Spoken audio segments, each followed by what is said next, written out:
April 14, 1865 is remembered as the night of Abraham Lincoln's assassination. But in Washington, it was an evening of general treachery. There were evil men about. Lincoln was shot. Secretary of State William Seward was stabbed. General Ulysses S. Grant was targeted, but was fortunately out of town. Vice President Andrew Johnson was on the hit list, too. Johnson was offered tickets to attend the play at Ford's Theater, but turned them down. Probably a good thing. But Lincoln assassin John Wilkes Booth knew exactly where the vice president would be spending the night.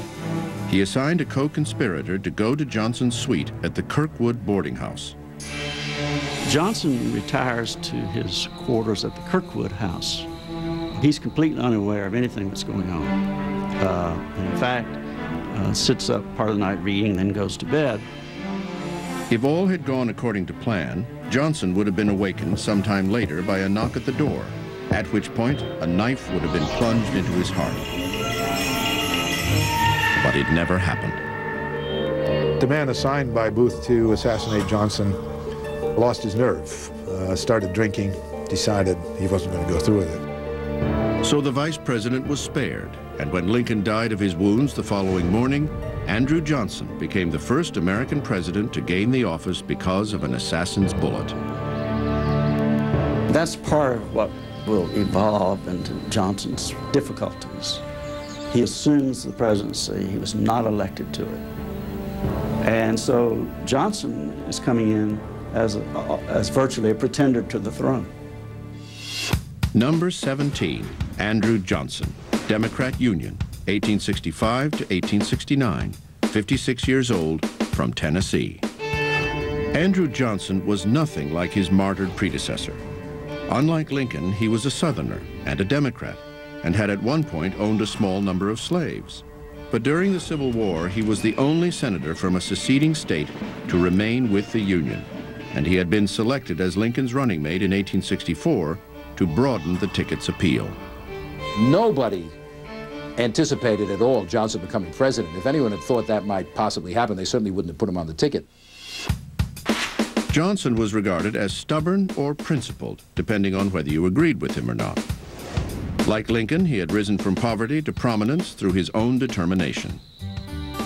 This upward striving in Lincoln went along with the kind of wit and modesty and open-mindedness and ability to deal with all sorts of people. Somehow with Johnson, he has this closed-in personality. He's very self-oriented. He doesn't listen to other people. He doesn't care about other people. He doesn't have very many friends.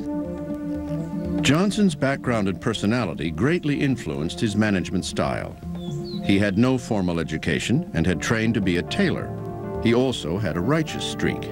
Johnson was dogged and stubborn, inflexible. Once he took a position, he was never willing to compromise it. He has a tendency to see conspiracies on all sides against him. He was thin-skinned about criticism. So in all of these respects, he differed sharply from Lincoln. For a model on how to run his new presidency, Johnson looked to a former president with whom he shared a home state and a very similar name, Andrew Jackson. One of Jackson's great quotations is, "Our federal union, it must be preserved." And Johnson picked that up and used that throughout his career, and the argument can be made that he was the last Jacksonian. Like Jackson, Johnson believed he was the voice of the common man, or at least the common white man.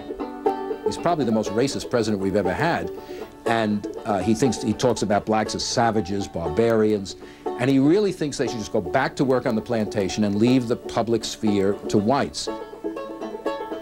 When Johnson took the oath of office, the Civil War was essentially over. Now it was up to the tailor from Tennessee to stitch the tattered Union back together. His entire legacy would be staked on the question of Reconstruction. Well, I think the Reconstruction crisis was the greatest crisis in American history, other than the crisis of the Civil War itself. Because what was at issue was not simply bringing the South back into the Union, but defining the essence of the American nation. Who is going to be a citizen of the United States? What are the rights that citizens are to enjoy? Who is an American, basically? Among the most eager to learn about Johnson's policies were the so-called radical Republicans. the vocal, reform-minded wing of the party. Men like Pennsylvania Representative Thaddeus Stevens and Massachusetts Senator Charles Sumner. They believed the South should be punished and the freed slaves protected, made citizens, and given the right to vote. Johnson played the role very skillfully in those first few weeks. And the immediate reaction is, yes, we trust Johnson and we can deal with him. Then Congress leaves Washington not to come back again until December. So Johnson has that wonderful window of opportunity there to take over as president.